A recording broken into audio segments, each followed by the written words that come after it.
यहाँ से किसको ऊपर नहीं जाना पड़ेगा।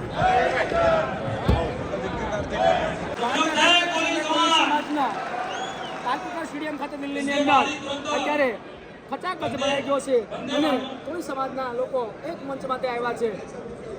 राष्ट्रीयजन किसको है वो आप देखना चाहिए कि इसको बोलते हैं राष्ट्रीयजन।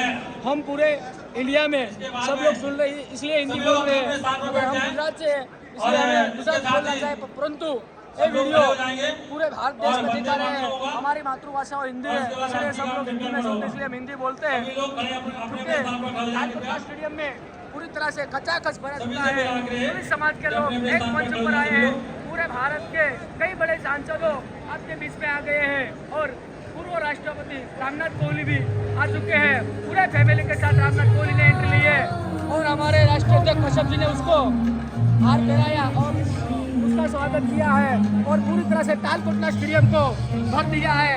और एक सभी एकवाद से बोल रहे हैं जय कोली समाज के नारा लग रहा है। यहाँ पे कई राज्यों ने अलग अलग डांस किया है और डांडियास भी लिया है। पूरे राज्य से लोग कोली समाज के एक मंच पर आकर जय कोली समाज के नारा है और ये आग गुजरात में लगने वाली है। थोड़ा दिन के पहले 14 तारीख को एक राष्ट्रीयजन मिला था। कोई राष्ट्रीयजन में मात्र 600 लोगों का राष्ट्रीयजन था। उसे हम मीटिंग बोलते हैं, राष्ट्रीयजन नहीं बोलते हैं। राष्ट्रीयजन इसको बोलते हैं, उसको राष्ट्रीयजन बोलते हैं। और पूरे भारत में से 600 लोग मिले थे, उसमें से गुजरात के लोग आए थे। परंतु 14 तारीख का राष्ट्रीयजन के सामने हम लोग यहाँ दिल्ली तालकोटला स्टेडियम में एंट्री लिए और तालकोटला स्टेडियम के अंदर અત્યારે પૂરા ગુજરાતમાંથી 1000 જેટલા લોકો વધુ સંખ્યામાં આવ્યા છે અને કોળી સમાજની એકતાના દર્શન થઈ રહ્યા છે અને કોળી સમાજ એક મંચ માટે આવ્યો છે અને આજ ગુજરાતની 2000 આવતી સત્ય વિધાનસભાની અંદર કંઈ ન લાગે, કોઈના જીતેલા અને કોઈના હારેલા પર પાછા પડશે।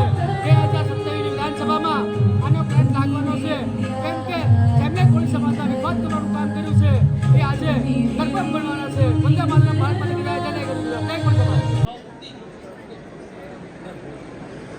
आज हमारे लिए बड़ा गौरव का दिन है कि हम साहब को हमारे समाज के गौरव और इस देश को नेतृत्व देने वाले आदरणीय रामनाथ कोविंद जी का हम सम्मान करने का जो हमें गौरव प्राप्त हुआ है, इससे कोली समाज हमारा धन्य हो चुका। और इसी के साथ हमारी वीरांगना लड़ाई जाएगी स्टेचू की, उनको भेंट करके हम सम्मान का गौरव हासिल कर रहे हैं।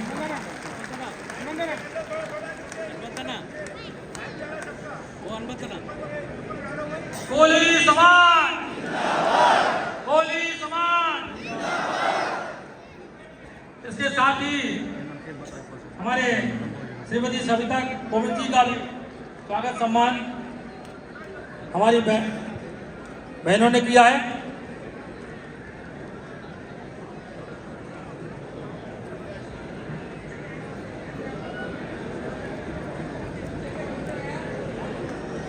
इसके साथ ही मैं महादेव बुआ से आग्रह करता हूं कि राजेंद्र झाला जी जो कि हमारे तेलंगाना के सांसद हैं, उनका स्वागत और सम्मान करने का कष्ट करें।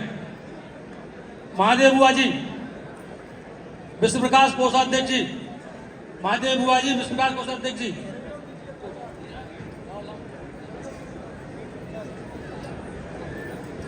विश्व प्रकाश जी मंच के सामने आइए प्लीज। जी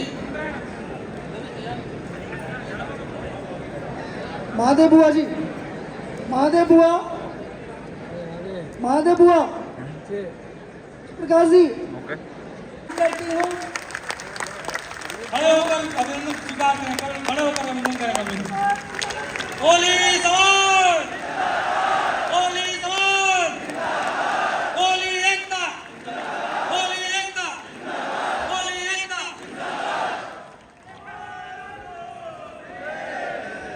भारत माता की। बहुत बहुत बधाई दे। अपनी उपस्थिति से दिल्ली को अपना आशीर्वाद दिया। आप सबकी उपस्थिति को भी मैं बहुत बहुत प्रणाम करती हूँ।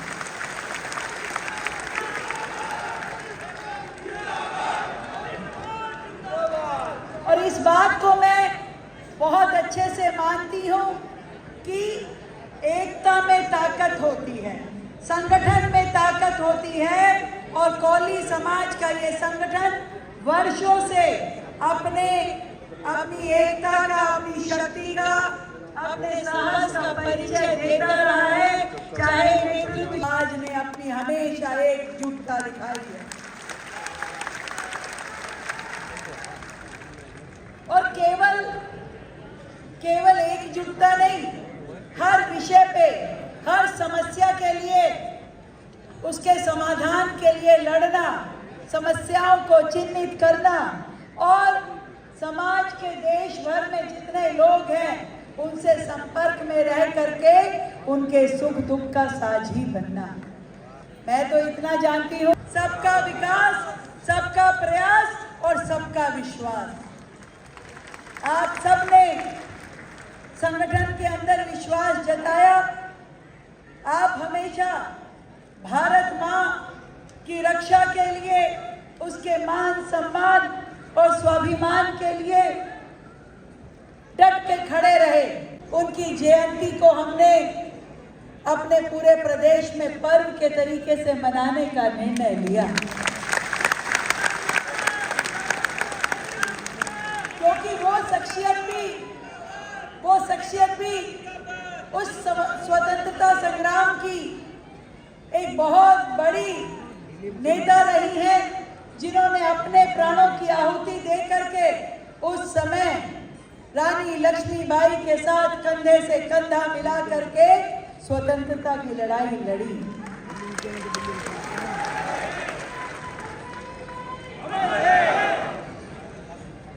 शास्त्रार्थ हो या सुंदरता हो या उनकी शस्त्र विद्या हो, किसी चीज में वो कम नहीं थी। लड़ते लड़ते जान गंवा दी, पर देश के लिए कभी उसकी आन पे आँच ना आए, ये उनकी कोशिश थी। आज हम सबका फर्ज है कि ऐसी महान शख्सियत को हम याद करें कि उन्होंने हमारे समाज का नाम रोशन किया। नाम रोशन किया आदरणीय रामनाथ कोविंद जी ने, जो देश के राष्ट्रपति का दायित्व ग्रहण करने के बाद सदैव इस भारत माँ की सेवा में लगे रहे। तब भी करते थे, आज भी करते हैं। और आपका इतना एक्टिव रहना हम सब के लिए आशीर्वाद के समान है। आदरणीय कश्यप जी ने कहा कि दिल्ली में भी कई बार हमारे कोली समाज के लोगों को कुछ दिक्कतें आती हैं। मैं इतनी बात कह सकती हूँ कि दिल्ली राज्य की मुख्यमंत्री जब तक आपकी ये बहन है, समाज के एक भी व्यक्ति को दिक्कत नहीं आने देगी।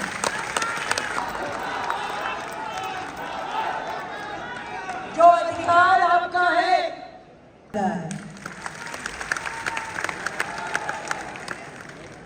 आज इस कार्यक्रम में तो मैं केवल आप लोगों को मिलने आई हूँ, धन्यवाद देने आई हूँ, परंतु कश्यप जी, आप मुझे दिल्ली राज्य से संबंधित कोई भी विषय हो आप बताएंगे, आपकी बहन पीछे नहीं रहेगी, आपका साथ निभाएगी।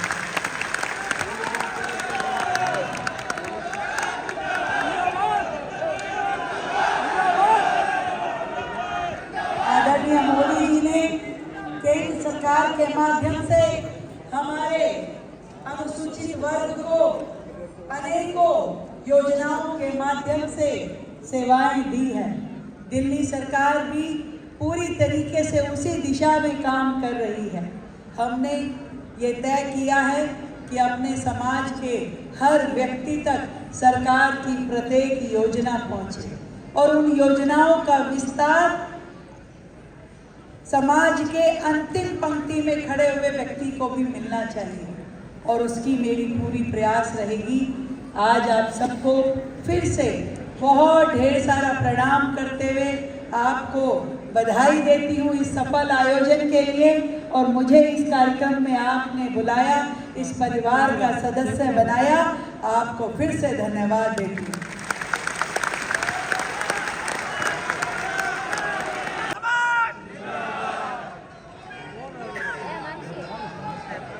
आज हम सब एक हैं। राष्ट्रीय अधिवेशन में मंच पर प्रमुख रूप से उपस्थित दिल्ली की मुख्यमंत्री श्रीमती रेखा गुप्ता जी, सांसद श्री ब्रजलाल जी, सांसद श्री राजेंद्र इटाला जी, अखिल भारतीय कोली समाज के राष्ट्रीय अध्यक्ष श्री वीरेंद्र कश्यप जी, कार्यकारी अध्यक्ष श्री अजीत भाई पटेल जी, कार्यकारी अध्यक्ष श्री सत्यनारायण पवार जी, कार्यकारी अध्यक्ष।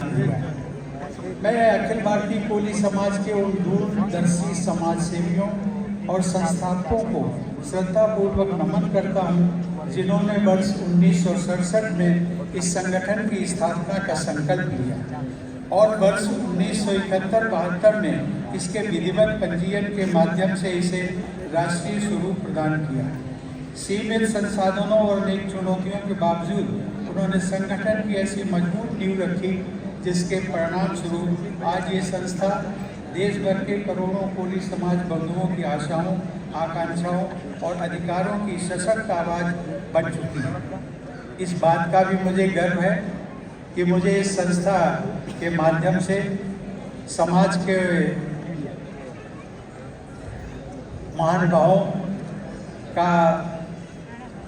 की सेवा करने का, राष्ट्रीय महामंत्री और फिर राष्ट्रीय अध्यक्ष के रूप में काम करने का मौका भी मिला। मैं यहाँ पर एक बात का उल्लेख करना चाहूँगा। जिस वर्ष इस संस्था का गठन हुआ था, पहला राष्ट्रीय अधिवेशन दिल्ली में हुआ था और उसमें हम सबके प्रयासों से पूर्व तत्कालीन राष्ट्रपति ज्ञानी जेल सिंह उसमें पधारे थे। उनका हम सबको आशीर्वाद मिला और सहयोग से उसमें ज्ञानी जेल सिंह को लाने में शिमला के जो तत्कालीन स्वर्गीय केडी सुल्तानपुरी हुआ करते थे, उनका बहुत बड़ा योगदान था। और आज जब आप सबको हिमाचल से इतनी बड़ी संख्या में देखते हैं तो मुझे आप सब पर भी बहुत गर्व होता है। मित्र हुई हैं जिन पर हम सभी को गर्व है, महाशक्तियों में अपना स्थान बना चुका है।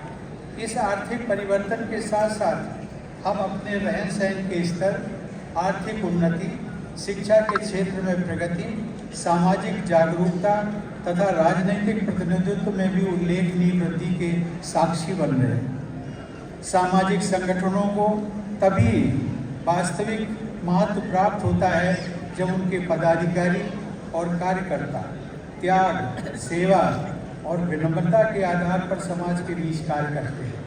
सामाजिक संगठनों के संदर्भ में आदर्श स्थिति वही मानी जाती है जहां सभी लोग मिलजुल कर काम करें। क्योंकि हम सब एक लोकतांत्रिक व्यवस्था में जी रहे हैं, इसलिए प्रत्येक व्यक्ति को संविधान के अनुसार अपनी बात कहने तथा किसी न किसी संस्था के माध्यम से काम करने की स्वतंत्रता प्राप्त है। लेकिन यदि वन नेशन वन ऑर्गेनाइजेशन, मैं फिर रिपीट करता हूँ, वन नेशन वन ऑर्गेनाइजेशन की स्थिति सबसे सुखद और आदर्श मानी जाती है। हर राज्य में एक संस्था हो, हर जिले में एक संस्था हो कोली समाज की, तो मुझे लगता है कि कोली समाज की ताकत में बहुत बढ़ोतरी है। मैं आप सभी लोगों से आग्रह करता हूं कि इस दिशा में आगे बढ़ने का निरंतर प्रयास करते रहें।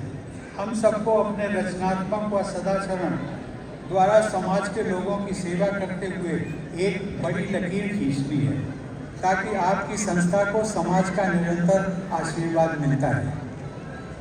देवियों और सज्जनों, सामाजिक गतिविधियों में कार्य करते समय यदि हमारे मन में पद, सत्ता अथवा अहंकार की भावना आ जाती है तो वो हमारे मार्ग में बाधा उत्पन्न करती है। इसके विपरीत जब हम विनम्रता सभी को वहाँ आने का मौका दिया, सम्मानीय अध्यक्ष जी स्टेज पर विराजमान हमारे एमपी एमएलए समाज के मुखिया हम सभी को आप सभी को मैं धन्यवाद करना चाहती हूँ। पहले तो मैं हमारे सांसद दीव दमन के उमेश भाई ने अच्छी तरह से जो बात रखी उनका धन्यवाद करते हुए उन्होंने जो भी बात रखी कि हर क्षेत्र में हमारे समाज के जो मुखिया है ऐसे ढंग से काम करना चाहिए। वहाँ दिल्ली की मुख्यमंत्री ने बात रखी कि जितना याद झांसी की रानी बाई को करते इतना याद झलकारी बाई को याद नहीं करते। मैं गुजरात में एमएलए थी। इंटरनेशनल वुमेन डे में विधानसभा में मुझे बोलने का मौका दिया तो मैंने सरकार से मांग रखी थी कि जहां भी झांसी की रानी लक्ष्मीबाई का प्रतिमा हो वहां हमारे समाज की और हमारे सबके प्रेरणादायी झलकारी बाई का भी स्टेच्यू होना चाहिए। वो मैं बात गुजरात सरकार से रखी थी। आज हमारे पूर्व राष्ट्रपति कोहली साहब ने बहुत अच्छी बात बताई कि हम सिर्फ वो अधिवेशन में एक होने का मतलब एकजुट होना, हर स्टेट में एक दूसरे को मिलकर जहाँ भी समस्याएं हैं वहाँ सॉल्यूशन करने का जो हमारा तरीका होना चाहिए वो एकजुट होकर करना चाहिए। हमारे गुजरात के एमएलए हीराभाई सोलंकी पर हम सबसे बड़ा गर्व है कि जहाँ भी हमारे समाज में कोई भी अन्याय होता है तो शहर की तरफ वहाँ पहुँचकर न्याय दिलाने का काम करते हैं। हम सब एमएलए हो एमपी हो जब हम टिकट लेने के लिए कोई भी दल के पास हम जाते हैं बायोडाटा देते हैं तो पहले बोलते हैं कि हमारी कास्ट का इस कॉन्स्टिट्यूंसी में इतना वोटर से तो हमें टिकट मिलनी चाहिए। चुनाव जीतने तक बोलते हैं। विधायक है और गुजरात में मिनिस्टर है। 30 साल से लगातार हम लोग विधायक का पद लेते आ रहे हैं और हमारे लिए ये सौभाग्य की बात है कि हम सबसे ज़्यादा अगर गुजरात में कोई कास्ट है तो वो कोली कास्ट है। ये हमारे लिए गर्व की बात है। मित्रों, कभी आना हुआ गुजरात तो बस खाली एक फ़ोन कर दीजिएगा, हम आपकी सेवा में हाजिर रहेंगे। आप लोगों ने, मैं जहाँ भी ये बात करता हूँ तो एक बात अवश्य कर रखता हूँ कि हम जो कुछ आज है वो हमारी कास्ट के बदौलत, सबसे ज़्यादा हमारी कास्ट के बदौलत है। तो हम इस मंच से बोलने में ज़रा भी शिकायत नहीं है हमको, लेकिन आज यहाँ पे बोलने का मौका दिया गया। आप सभी का हम अभिवादन करते हैं, धन्यवाद करते हैं। हमारे लायक कोई सेवा हो तो याद करिएगा। जय जय कोली समाज।